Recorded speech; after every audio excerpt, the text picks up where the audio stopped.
More than 330 individuals have lost their lives on Mount Everest throughout history. Even though the death toll is horrifying, mountaineers persist in climbing Mount Everest, putting their lives on the line every step of the way. Mount Everest claims the life of an unprecedented 17 people in 2023, adding to the 3 to 5 deaths lost annually by rock climbers. What, then, drives the annual pilgrims who go there to die? An exceptionally high degree of general fitness and extensive knowledge of high-altitude mountaineering are necessities for attempting the ascent of Mount Everest. However, one's judgment can be clouded by the unachievable dream, leading them to overestimate their talents. Furthermore, expedition companies now advertise that their Sherpas will guide you to the summit of Everest, even if you lack sufficient mountain climbing experience, as if the ascent were a scout camp rather than an extreme sport, and thus, Everest climbs are no longer seen as something exclusive to independent professional mountaineers. Suzanne Leopoldina Jesus, a 59-year-old educator from India, noticed one such advertisement. The woman had a typical life. She was a teacher at a public school in Silvassa. Suzanne was utterly frustrated by this situation. She yearned for an outlet, for an act that was completely out of character, anything that would turn heads and garner attention. Once Suzanne had up her mind, she would set out to conquer Mount Everest as the first Asian woman. Frances Yarrow Destano, the first American woman to ski down Mount Elise, is a world-renowned mountaineer who deserves tribute here. In 1998, the woman aimed to ascend Mount Everest with her extensive mountaineering knowledge. Tragically, she perished on the way down from the peak as a result of the brutal weather conditions on the slope. Despite Frances's expertise, all of this transpired. In spite of this, Suzanne disregarded these tales and kept moving forward towards her goal. She started by going on trips to help herself adjust. Your body needs them so it can adjust to cold weather and high altitudes. The mountaineer is more prepared and less likely to have mountain sickness if they do all of this. Low oxygen saturation at high altitudes causes this syndrome. Severe instances can cause brain or lung enlargement. Without rapid medical intervention, the patient will not survive. The Sherpas do this by leading groups of hikers on short excursions from base camps, gradually raising the altitude each time. The Sherpas make sure their clients are physically prepared to complete the climb by keeping a close check on them while they travel. The Sherpas made a concerted effort to dissuade Suzanne from this notion. Despite their shared interest in ensuring that as many people as possible reach the summit and have a positive experience, all members of the team fell behind schedule on the acclimation tour due to Suzanne. Getting over Crompton Point, which is 250 meters above Everest Base Camp, took her 5 complete hours. Are you aware of the typical time required to traverse it by mountaineers? Just 20 minutes. Suzanne persisted in her efforts and attempted to overcome this trail again a few days later. However, this time she spent 6 hours on it. After that, the Sherpas delivered their verdict. The woman wasn't prepared to climb Everest just yet. She persisted in her climb and refused to budge. Suzanne insisted that the party take an extra 6 hours to reach Crompton Point following the 3rd acclimatization trek, bringing the total duration to 12. In addition to making no headway, Suzanne made it quite apparent that she needed to be stopped. As time went on, things deteriorated more. With careful planning, the visitors should be able to reach the peak before dusk and return to camp in plenty of time. Because of the extreme weather conditions on Mount Everest, mountaineers typically wait for a window of favorable weather conditions before making the ascent to the next camp or reaching the peak. Therefore, the entire group was in danger, not only Suzanne. Aside from that, she began to feel ill, and her condition continued to worsen with each attempt to continue the climb. Suzanne was in a horrible condition when she climbed to a height of 500 meters above base camp. Her Sherpa eventually snapped and arranged for a helicopter to bring the woman to safety. However, upon its arrival, Suzanne persisted in her resistance, necessitating her removal against her will. Despite the medics' best efforts throughout the night, Suzanne passed away the next morning after being transported to the hospital. You can see that there are more potential causes of death on the ascent of Mount Everest besides cliff falls and avalanches. Mountain sickness, which killed Suzanne and scores of other mountaineers, is not to be underestimated. The subtle nature of mountain sickness makes it all the more dangerous. This must be normal. I'm climbing freaking Mount Everest, of course, I'm struggling, you say to yourself as you endure weakness, weariness, and a headache. However, these are actually the first indicators, and you shouldn't disregard them.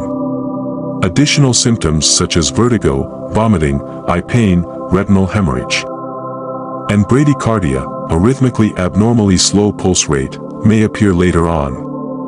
Rapid ascent, lack of sleep, low body temperature, unhealthy eating habits, psychological and emotional fatigue, and even coffee or alcohol in the bloodstream are all potential triggers. The most important factor, though, is that oxygen levels, necessary for proper brain and heart function, decrease with increasing altitude. That's why, in most cases, the disease poses the greatest threat to climbers who have reached the death zone of Mount Everest. This word describes places at very high elevations where the oxygen level is too low to support human survival for an extended period of time. The standard height at which the zone is defined is 8,000 meters. Therefore, it is advisable to go back to the closest camp if you feel ill while climbing this height. However, many mountaineers risk their lives by ignoring these indications. To top it all off, not everyone is excused. A mountaineer from Malaysia named Yusuf bin Yuman Yuku witnessed this happening directly. He was a police officer in his 55th year. It seemed like Yaqub's lifestyle was more exciting than Suzanne's. Diving and parachute jumping were two of his favorite extreme activities. Was this, however, sufficient for the ascent of Mount Everest? No, because these are quite separate matters. Yaqub proved that on his first attempt to conquer this mountain, which he failed miserably at. Still, he chose to give it another go. While acclimatization trips were underway, the Sherpas noted that he wasn't the group's fastest, but he managed to do adequately. The ascent was begun by Yaqub's group on May 15th. Despite the man's heavy breathing and Yaqub's growing lethargy, he held up very well. He had to halt more and more often as he approached the death zone, but nobody noticed because even experts don't perform well at such heights. However, Yaqub became incapacitated on May 20th. Upon reaching the death zone. Then it hit me, he was obviously ill. I think he was suffering from mountain sickness. However, in order to save someone with this condition, their companions need to get them to the lowest feasible elevation. Time was of the essence.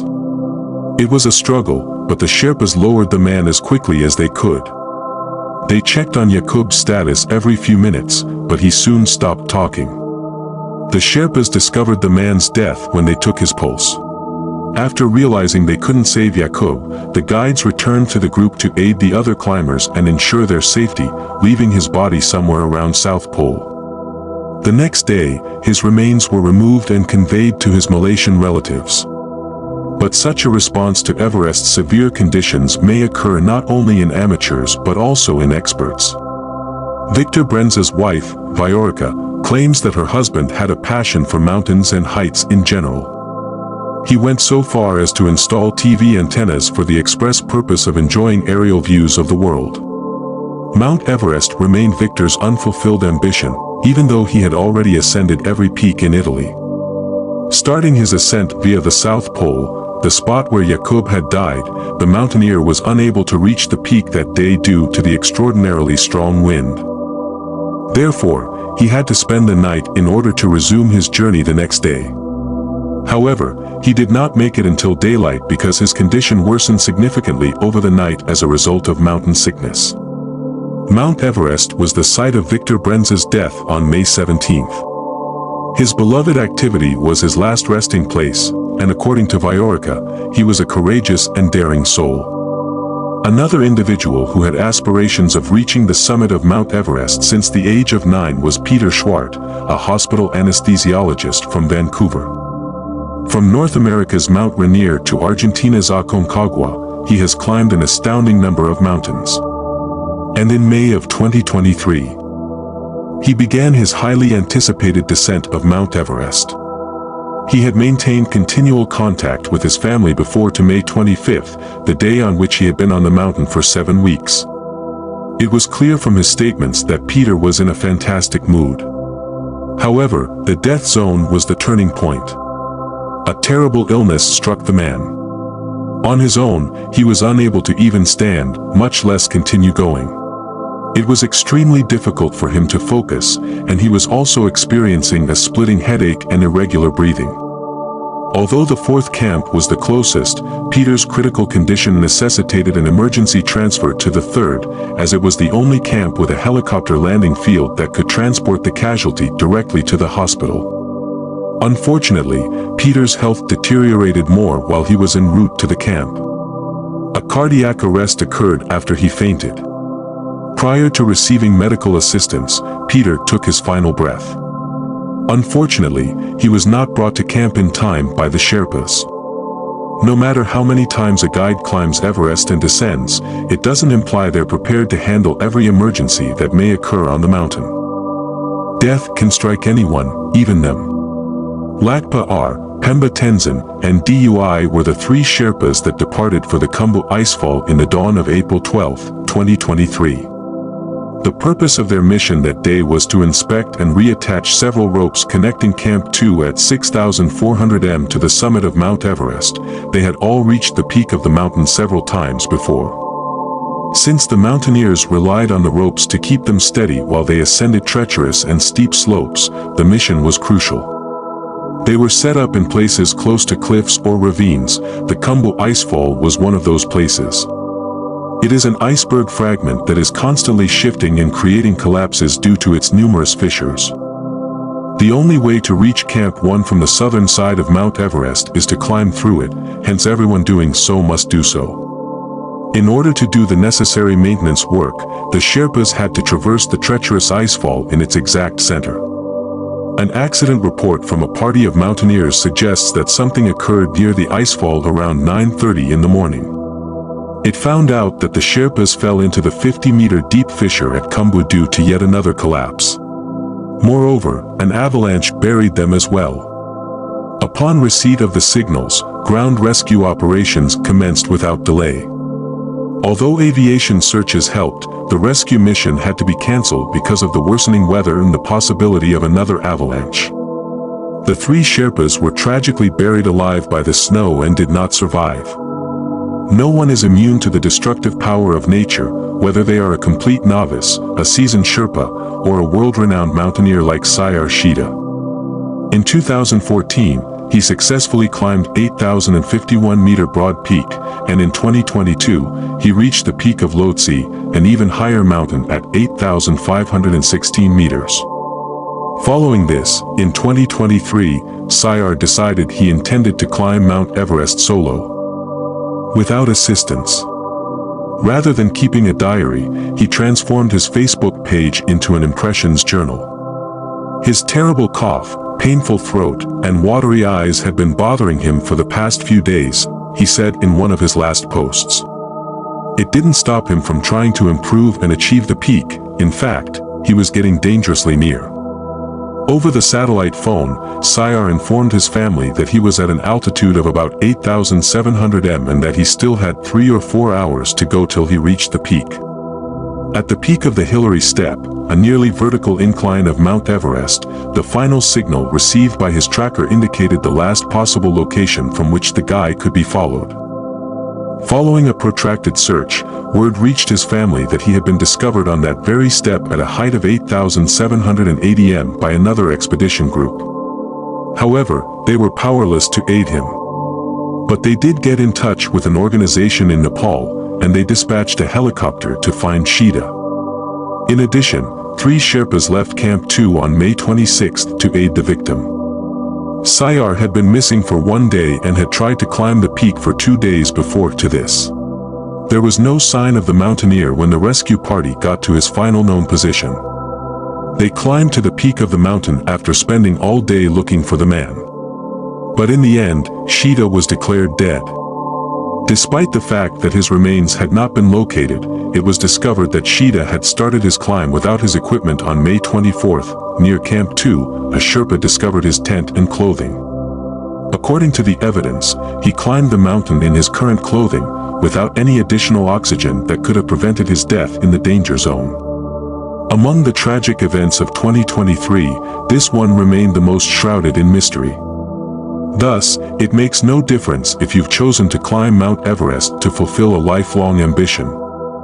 Satisfy your curiosity, or fulfill your profession, in either of these scenarios, you run the risk of dying. No one is safe from this mountain, not even those fighting for the greatest of reasons. An Australian named Jason Kennison attempted to climb Mount Everest in May of this year. He was simply doing it for charity. He had no professional mountaineering or Sherpa training.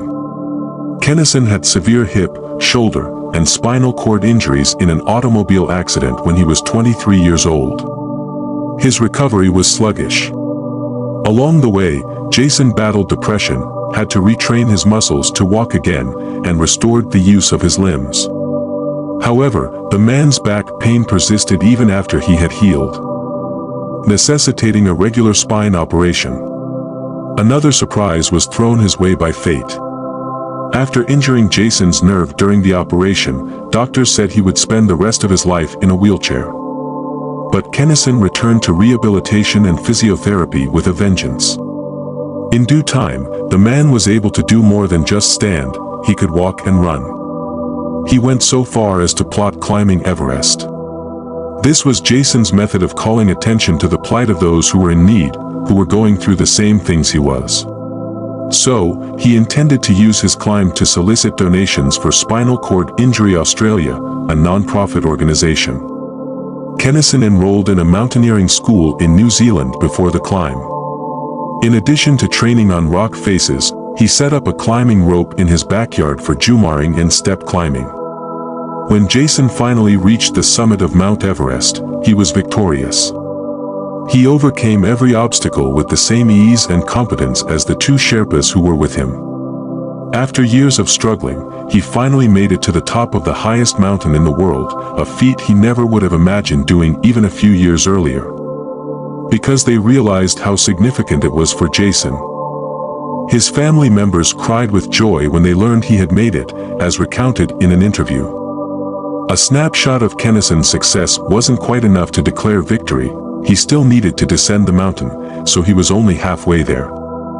As he struggled to keep his composure and move forward, Jason was too enthralled to notice that his breathing was becoming more labored, that he was feeling lightheaded, and that his strength was fading. It didn't take long for the Sherpas to figure out that the man was ill and likely suffering from mountain sickness. After assisting Kennison in descending to a ledge 8,400 meters above sea level, they made their way to Camp 4 to replenish their oxygen tanks, since they were running low on the gas. However, the guides were unable to rush back to the victim because of the severe weather and high winds. There was a brief period when Jason was unable to recover from his congestive heart failure and severe cold. His relatives learned that he passed away from brain enlargement caused by being at a high altitude. This photo Jason had taken at the peak was the sole consolation for his grieving loved ones. It apparently caught the most radiant smile they had ever seen on his face. Tragically, the Australian daredevil passed away. His life narrative and his want to contribute to the Spinal Cord Injury Australia charity were prominently featured in the media coverage of his passing. And this was his #1 goal for the year 2023. About 600 people, including 350 Sherpas, successfully climbed Mount Everest. A total of 900 to 1,200 mountaineers swarmed Mount Everest. The roughly 600 thrill seekers that needed medical assistance made this season extremely challenging, according to base camp personnel. Their health issues ranged from viral infections and respiratory disorders to high-altitude lung edema, which occurred in half of the patients. Even if you were certain that you wouldn't die, would you still attempt to climb Mount Everest? Maybe such things have happened to you before. Leave your responses below and click here to subscribe to the channel. The most terrifying and unanticipated things that can happen on extreme experiences will be revealed to you.